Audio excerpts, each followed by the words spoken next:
everyone, and welcome to another episode of The Design Therapy, your creative community and outlet for all things inspirational, experimental, and finding that artist within. I'm your host, Cassie Patterson, a creative designer and brand strategist in Nashville. And on this episode, we're diving into fashion again. I have a thrifty queen who mixes a little bit of vintage and, in her words, sprinkles a little bit of new. Please give a warm welcome to Elizabeth of Stay Golden Girl.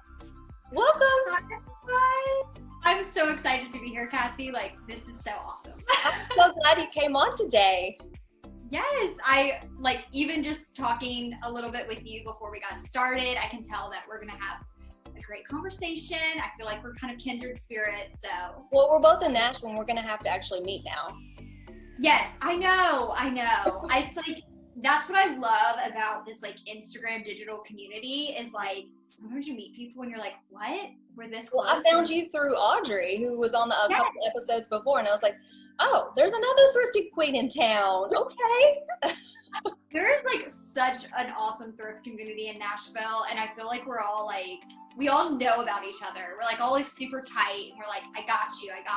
So I love that you found me through her.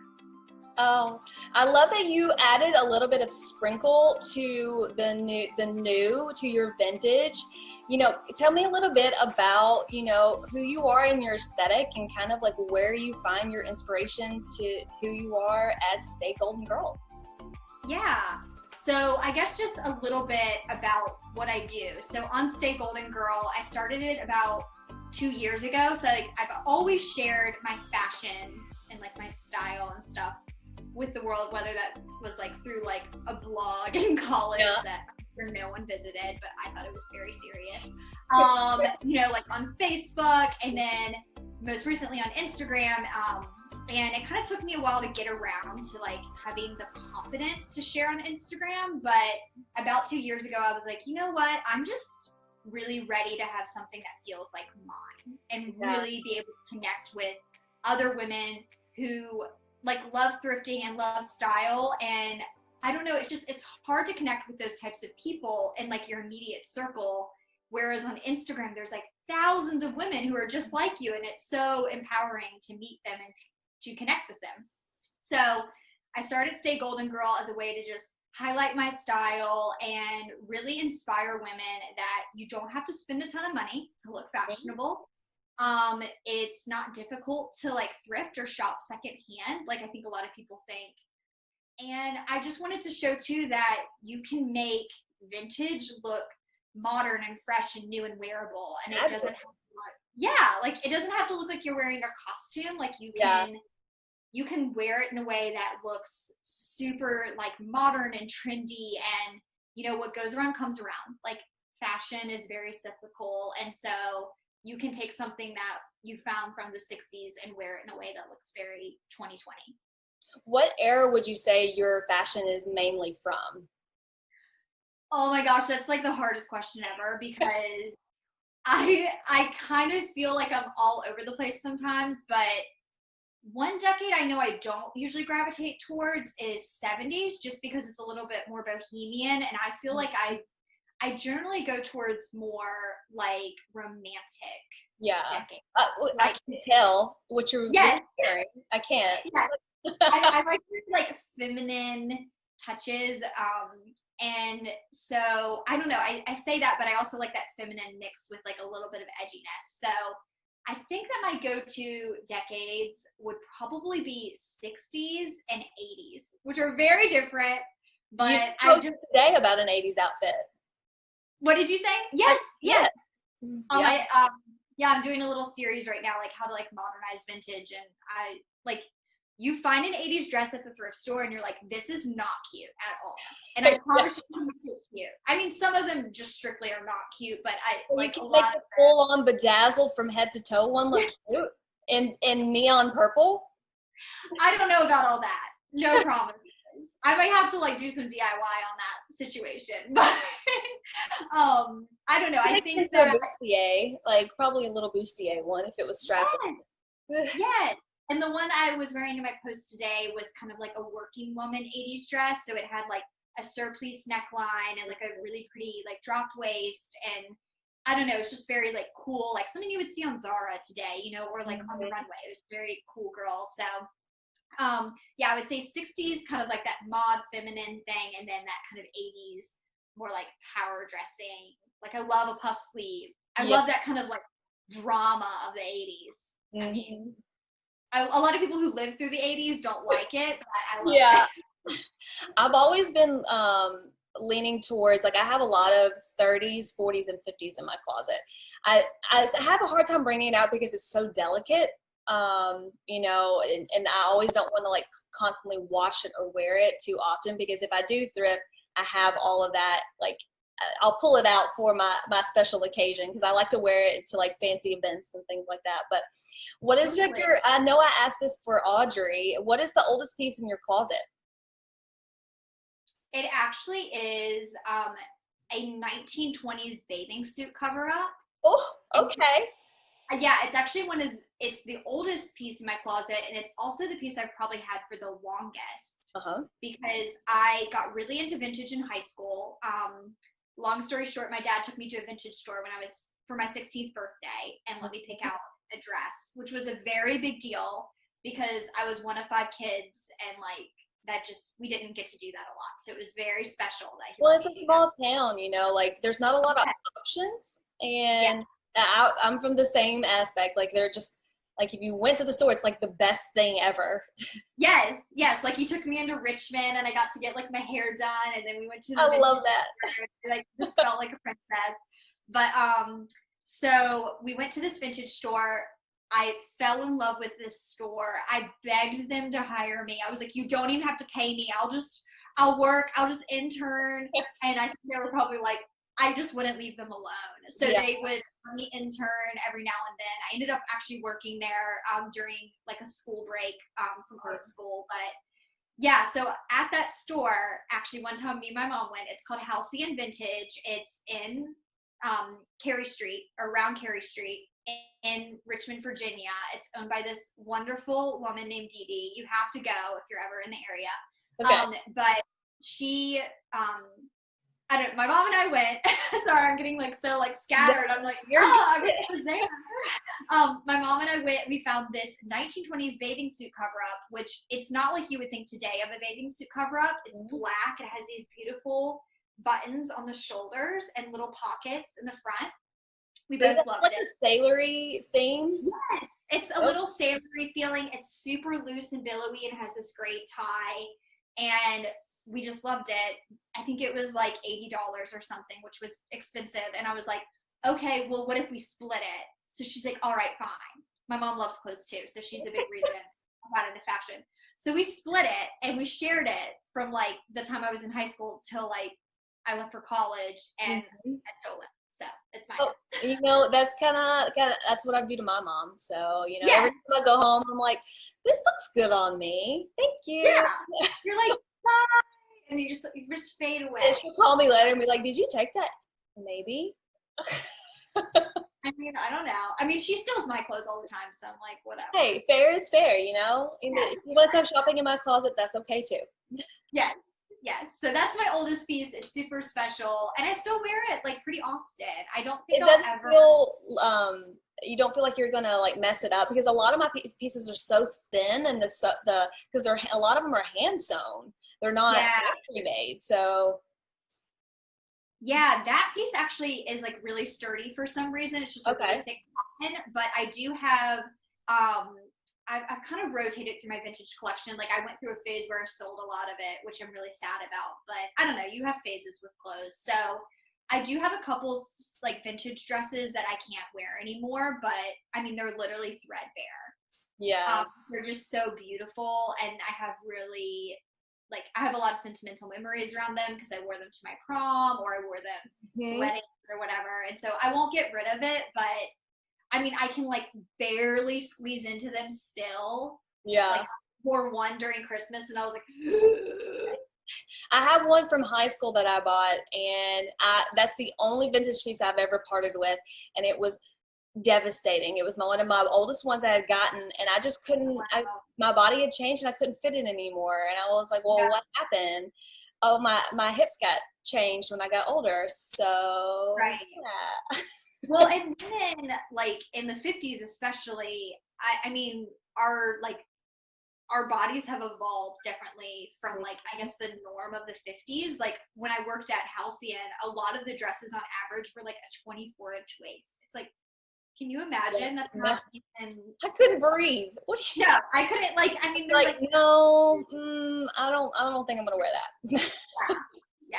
So I totally get it. It's like some of them aren't very wearable, and so that's why I think sometimes I lean more towards like the 80s or the 90s at times, because those pieces are still like super wearable. And I think it's in general when fashion started coming back around to comfort.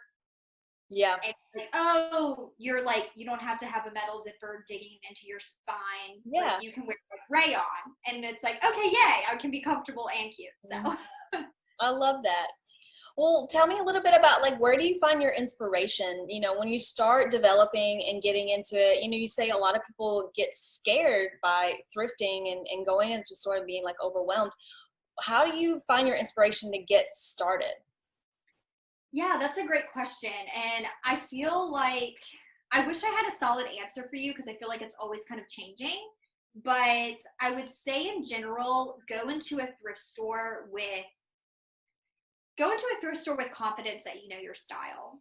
And that's really hard to do for people when they go into a regular store. So I think that with anything, like you kind of have to just do like a little bit of soul searching and be like, okay, what do I love? What do I put on every single time and I feel good in that? And you don't have to like know exactly. You don't have to be like, oh man, it's when I wear a V-neck t-shirt or it's when I wear like a satin slip dress. It could just be a feeling like, oh, I like when I wear things and it makes me feel uber feminine and romantic. Or I like when I wear things and I feel kind of edgy, like tomboy. Yeah. So you like figure out what that feeling is, and then you kind of go into the thrift store with those goggles on. Because what's going to happen when you're in a thrift store is you're going to see a million different things. I love it.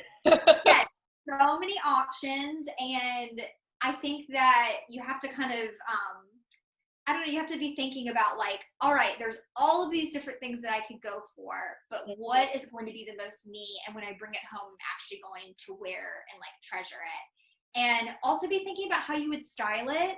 You know, like, I don't know, you could have like pictures of like items in your closet or something and just be thinking about like, okay, this is this really funky like vintage maxi skirt, but I think I could pair it with this leather jacket that I have or something like that. And it'll just kind of help you start thinking about those ideas. So I don't know, to some people it comes more naturally than others. So I always suggest if you have somebody who has a really good eye for style or just for thrifting in general, go with a friend. Yeah. Because they'll help you. I guess the last thing I'll say is thrifting is all about honest friend. Yeah, an honest friend. Yeah. You have to see the potential in things, because when you walk into a store like Nordstrom, Nordstrom has merchandising directives and they have mannequins dressed perfectly and like the trendiest, like most beautiful outfit. And people walk in and they see that outfit and they say, I'll take it. Yeah. But when you walk into a thrift store, no one's telling you, okay, this is what's on trend. This is what. Well, you don't know what's there. Yeah, you don't know what's there. You know, this is how you would pair it together. You don't have a sales associate assisting you. So I think that you just have to kind of like be a little bit more flexible. And that's part of thrifting. You know, it's part of the freedom of it, is getting to like search around and kind of have a little bit of that creativity and figure out how you want to put things together. Well, how do so you know, you watch these shows that like they go in and they fix your style, or what is that TLC show where they go and fix your style? Like what not to wear? Yeah, what not to wear. So things like that. How do you distinguish between knowing what you're comfortable with and then what your style actually is? Like, how do you go about like breaking free from those things that are you're comfortable with, and that but you want to dress the things that scare you? Like, how do you start to distinguish and navigate that path? That's a really great question. I think that maybe what you could do with that is baby steps, because obviously you don't want to you don't want to go from like one extreme to the other. It's like, okay, I dress very like minimal, basic, but I really want to dress like super romantic, frilly ruffles. And you're just like all the way over here. So I know that this might seem, I know that this might seem like kind of like basic advice, but honestly, what I would do is look through magazines, look through Pinterest, look at Instagram. Yeah, look at Instagram and start piecing together things that you like. Like, oh, I kind of like that about that, or I like that, or just kind of like start bringing together those different elements. And again, I just think that you need another person to be with you, whether that's a friend or a personal stylist, or I don't know, just somebody to bounce ideas off of, because they're going to help you distinguish whether or not you're rejecting something because it's your comfort zone, or because maybe it's just not the right vibe for you or the right fit for you. I don't like to like put people in like little holes of like, oh, you can only wear this and this and this. I like to think that people can like wear what you want, wear what makes you happy and stuff. But I do believe that we all at our core have something that we're drawn to consistently, and that makes black and stripes. Yes, black and stripes and polka dots. I love the polka dots. Yeah. Oh, these are not really polka dots. It's like it's like a little paint pattern. I don't know. Oh, it's pretty. Thank you. Yeah, I like it. I love black too. So I literally had to, like, for me to get out of my comfort zone, I had to, in the last year, get rid of everything in my closet, basically, like a good 60-70%, and start over. I was like, you know what? I'm not going to have any clothes until I start actually deciding, going on my Pinterest board and being like, well, I guess I got to get some new stuff, and I better try to get outside of my comfort zone and buy less stripes. So yeah. That's a great point, because when I take women shopping and when I've worked with women, because I worked in fashion retail for 8 years, so I've dressed a lot of different women, and something that I think is a huge way to like overcome your barriers of comfort are trying something on. And a thrift store is a great place to do that, because you can try on a lot of different things all in one store, versus like when you're at a mall or something, it's like, okay, we got to go to this store to try this and this store to try this. So I don't know, it's just like, it's so funny how some women will be like, no, I don't wear high-waisted. And I'm like, just try it. Just try it on. And they put it on and they're like, oh my gosh, this is amazing. My legs look long. I feel like great. And I'm like, okay, you would have never known if you hadn't tried it on. So I think that's a big part of it. Do you have any like suggestions for, like, I know I'm a very short girl, and I try to make myself look tall. Are there certain types of clothing that, you know, I should be navigating towards and not? Because when I try something on, I'm like, man, why is that making me look so stumpy and short, and I have like no legs? Like, how do you navigate finding the right like fit for yourself? Yeah, I think, so I'm also like, I'm 5'4", so I'm kind of on the verge of. 5'3". Oh, yay! Short girl. I mean, I feel like I'm like on like, sometimes I'm a petite, sometimes I'm like a missy. It's just like I'm in between. I'm not a full petite, but then I'm not, obviously not tall enough to wear the regular girl pants. So. Right. I'm like, okay, great. I have like 4 inches on the bottom. Problems. Yes. So I think that with in terms of, I don't know what other words you use than like elongating or making yourself look very tall, is there's a couple things you can do. I mean, high-waisted is great because it's all about bringing the eye up. So if your eye starts at your natural waist versus your hip, it's showing more, it's looking like you're adding like all of this extra length to your leg. Like an illusion? Like an illusion, yeah. And especially if the leg of the pant has like a little flare or it comes out, it's really going to elongate your leg. So to that point, if you had on, let's say maybe a high-waisted black skinny jean, and on the bottom you did like a bright pink booty that came up to Yes, which sounds fabulous, right? But what it can do sometimes is, as someone looking at you, your eye goes from your natural waist and it's going down, and then it stops because it's pink. Yeah. So if you had on if you did like a black pointed toe stiletto, your legs are going to look like 10 times longer. So I think the thing is bringing like your eye up. So whether that's like high-waisted or doing dresses with a belt, like always emphasizing your waist. Okay. And then also, if you really, really want to look tall, doing monochromatic. Because when you I do love a monochromatic.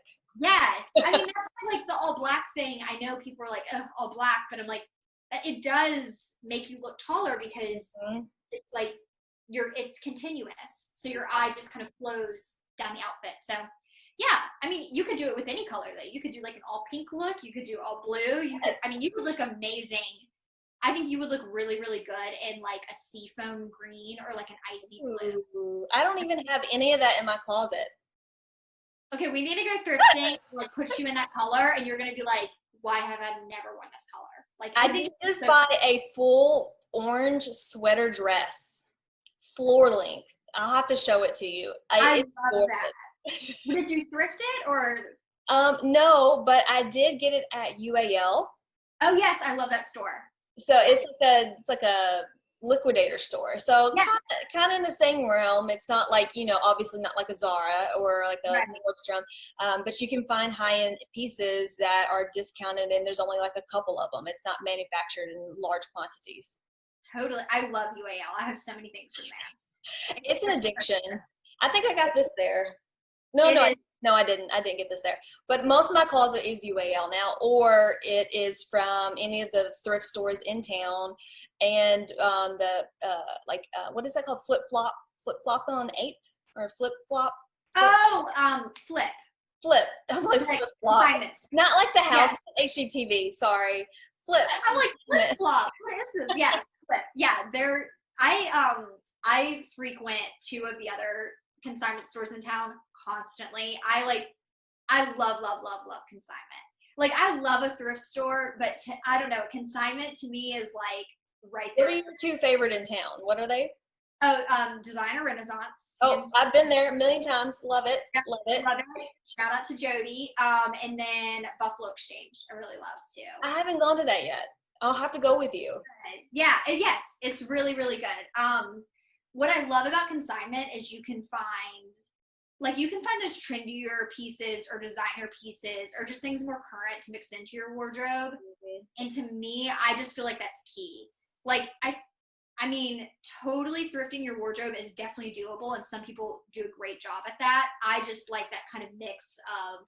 You like a sprinkle of new. Yeah, I like a sprinkle of new. And like whether that's new that I buy new or new that I buy like, oh, this was like this season Zara that's at Buffalo Exchange. I like finding a couple of those pieces and mixing it in. So I love that.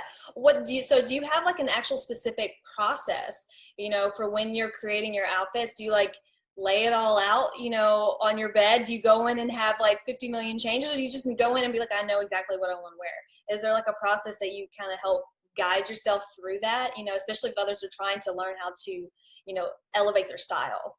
Yeah. Gosh, I think it's a lot of trial and error.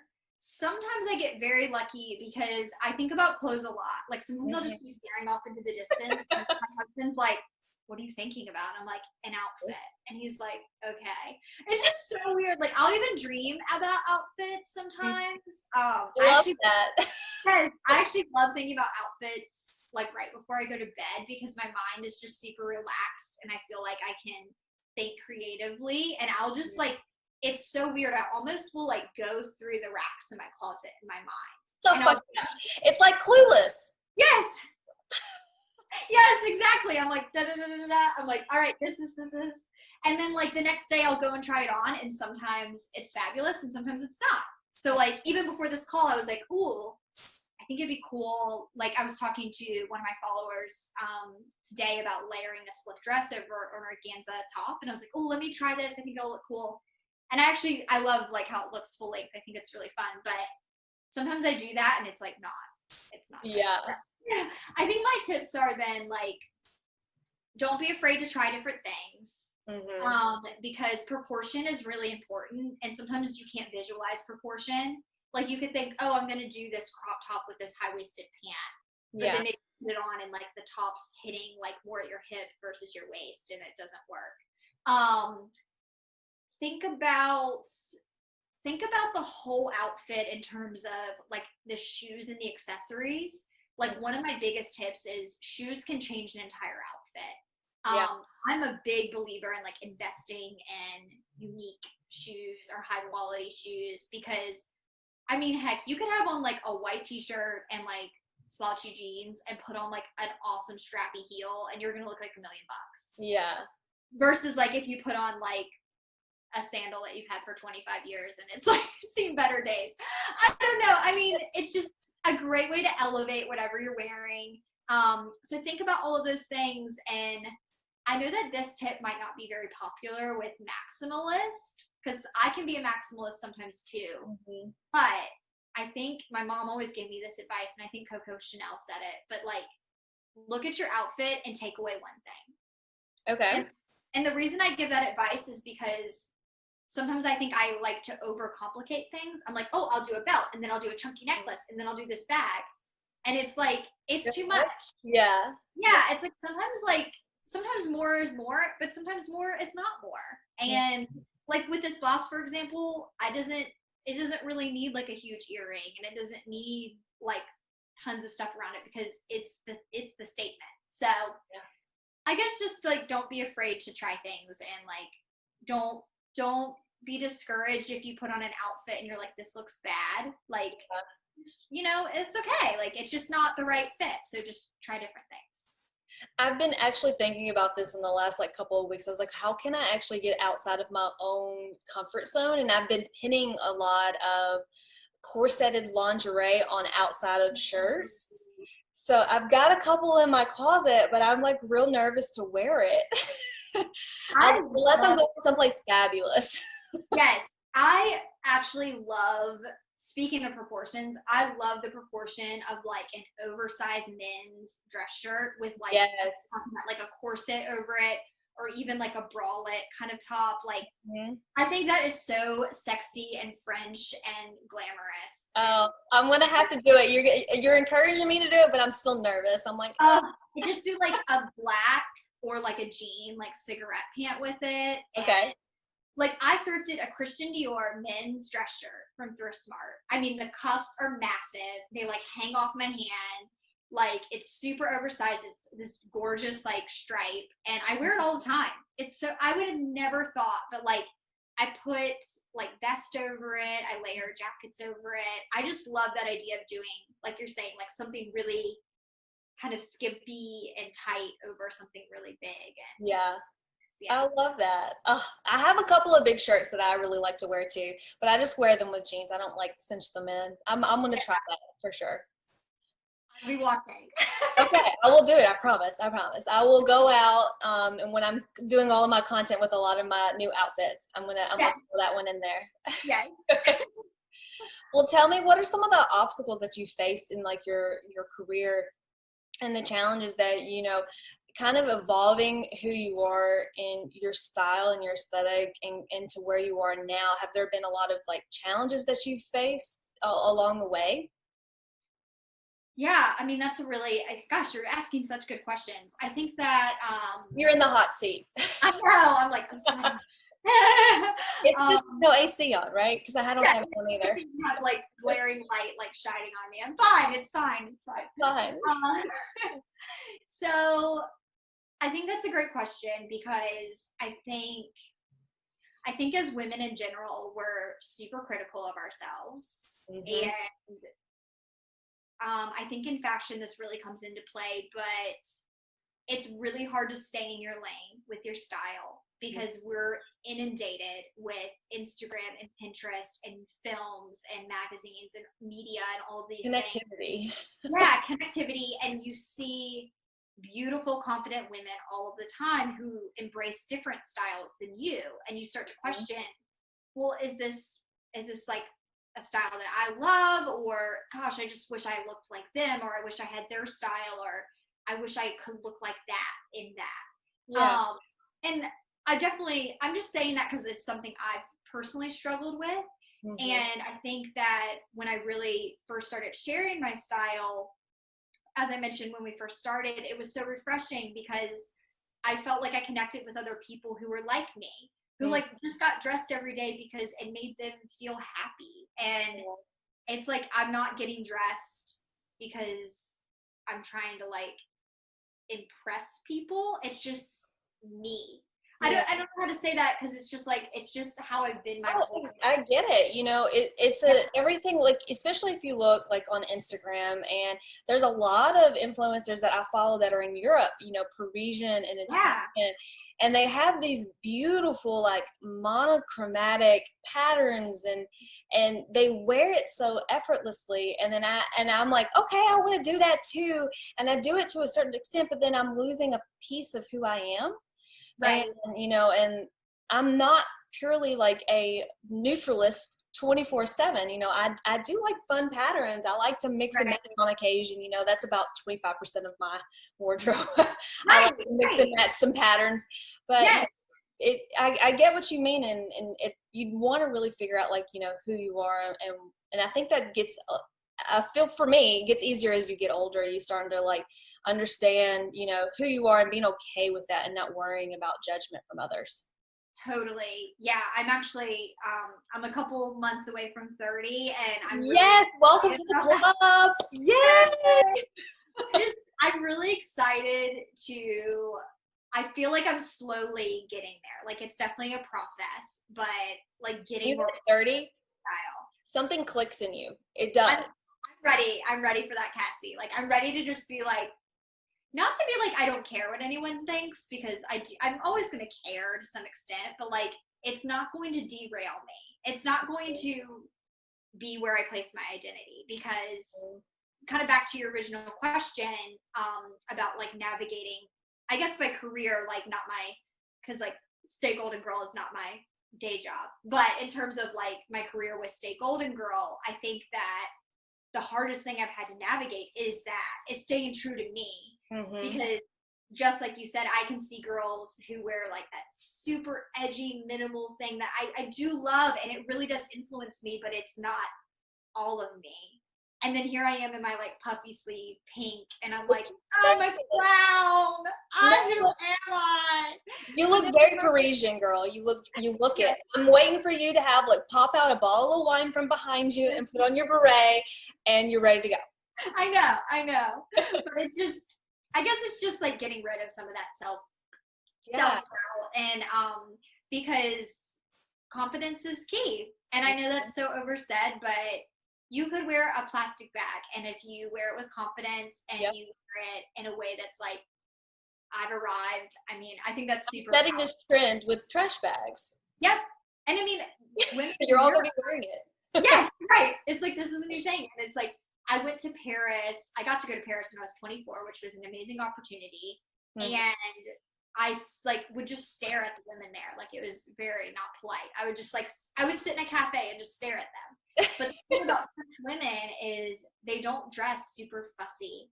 They actually dress more masculine than we think. But they just exude confidence and like sex appeal. And I'm like, the thing that they have that we always feel like we're missing is that it's just be confident. Like, like put your shoulders back and, you know, put on some red lipstick. There you go. Yeah. I feel like the one thing that makes me feel confident is putting on a red lipstick or red heels. And automatically I'm like, my mood shifts. And I'm like, I'm here. I'm here. You're welcome. Yes. Yes, 100%. Like, lipstick is a total game changer. And red, it's a classic. What's yours? Like, what's your one thing that makes you feel confident instantly if you've had like a bad day or bad mood, you know? What changes that for you in an instant? I mean, like today I stayed in my sweats for a very long time because I was working from home. And when I went into the bathroom and washed my face and did my makeup, and mascara and blush are really big for me. If I don't do anything else but mascara and blush, I feel like me. Like, I just feel like I'm brightened. And so I think it's probably those things. And then also just giving myself, and I guess in more of a self-care realm, like giving myself time to pause and like not be like so go. I'm really bad at that. But I know when I stop and like take a minute to be like, okay, I don't know. Yeah. So besides like the external things that I do to make myself feel like powerful, I think it's also just like taking that moment to like connect with myself is really important too. So if you were on an island, we would send you blush and mascara. I got it. I'll send it in a care package. Always mascara. Like even if I'm just like going to the beach, I'm like, I gotta do some waterproof mascara. I know it's high maintenance, but hey, no, I love it. I love it. Mine would probably be mascara and red lipstick. Yes, that's all I need. Well, because you're a like blonde too, and I'm not naturally this blonde, but my eyelashes, you can't see them. Girl, So. I'm not either. Oh, mine's you're dark like blonde. natural blonde. You. It's dark blonde. I highlight it every couple months. Yeah. No, I mean it looks very natural. It's very pretty. So what is the best advice that you've ever been given by somebody else, throughout your career that's really resonated with you? Ooh, that's really good. I think for me, in terms of like my broad career, so a very brief synopsis, graduated college and continued, like I worked retail since I was 16, continued working retail, but I was in management. So I managed at a department store and then I managed at Burberry. And then from there I pivoted and worked for a commercial photographer and did all of his artist rep stuff and his marketing. Mm-hmm. And then now I do digital marketing in the book publishing industry. So I've really like evolved my career a lot in my 20s. And I think that because I've done that, the most like advice that I've gotten most of the time is don't get upset about the little things. Okay. And don't try to, when you look at your career, try to like take more of a bird's eye view. Like take a step back. Yeah. Like even saying that to you, like, oh my gosh, I started in this and now I'm here. And it was always my dream to work in digital marketing. I love digital. It's like outside of fashion, it's like what I love and it's my passion. So it's just so cool to see how in that time when I was doing this and I was like, oh, I'm never going to do this. And it's like, because things don't happen instantly. Mm-hmm. It's a process and it's a journey. And like, even from where I am now, I can't wait for 10 years from now to look back and be like, wow, at where I'm at now, like I never thought I could do that, but you can. Mm-hmm. So I guess the advice, I've had a lot of really strong women offer advice to me and mentor me throughout my career. And for that, I'm so thankful and I'm truly indebted to them. And I can't wait to offer that for a young girl. But I think that you're doing it right now. Hopefully, yes. Hopefully there's someone out there listening to this and hearing this. But I think that it's just, I cried in my pillow a lot of nights because I was really unhappy with where I was at or the position I was in. And it's all part of the journey and you learn something from all of it. And so just be patient. I still give myself that advice all the time. I love that. Well, what is like one thing that you want to leave with everyone that you, as Elizabeth with Stay Golden Girl, what do you want to leave everybody with? Something that, really is true to you that you want to leave like a quote or saying, that you want to share that advice to other people? Yeah.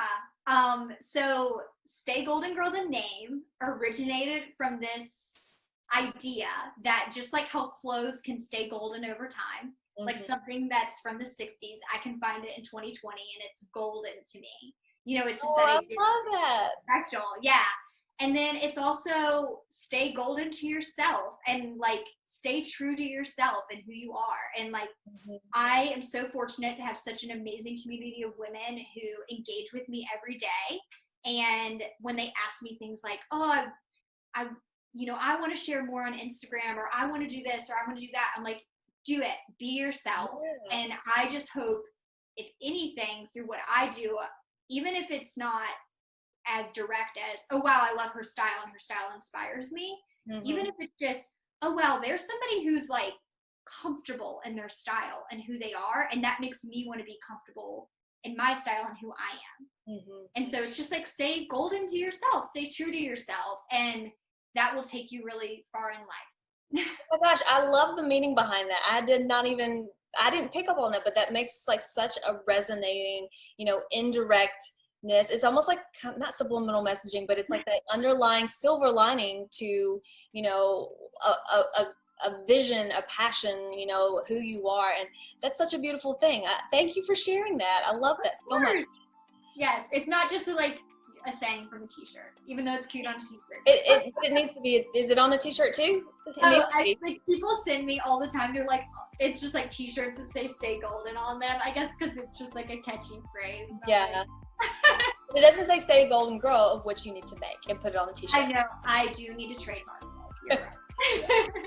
Well, thank you so much for coming on this episode. I loved hearing about your journey and you sharing a little bit about, you know, who you are and what you want to give advice to other people. Let everybody know where they can follow you, like you, subscribe, all things Elizabeth with Stay Golden. Yes. So, of course, you can find me on Instagram at Stay Golden Girl. I'm really hoping to have other like platforms evolve, so stay tuned. But if you're there, then you'll see announcements for other things that I'm doing. I do 2 series that I'm really excited about and are super special to me. So one is 3 by Thrift, and it's where I go to the thrift store and I find one piece and style it up in 3 ways. And oh my gosh, that's fun. It's so fun. Just trying to inspire you that sometimes you just have to find one thing and it can totally reinvigorate how you view your wardrobe. Mm-hmm. And then my other series is a new series I started called Golden Hour, where I'm sitting down with other like fashionistas, just women who inspire me, and we're talking about very similar to this, just like their journeys and what they've learned along the way. Awesome. Well, make sure those will all be down in the links. Make sure that you're following and hearting and subscribing and going and checking out all her fabulous fashion. Thank you so much for joining us on this episode. Make sure that you're following The Design Therapy on Instagram, Facebook, LinkedIn, and also at my website at thedesigntherapy.co. Thank you for joining, and please make sure that you subscribe and stay tuned for the next episode. We'll see you around. Bye.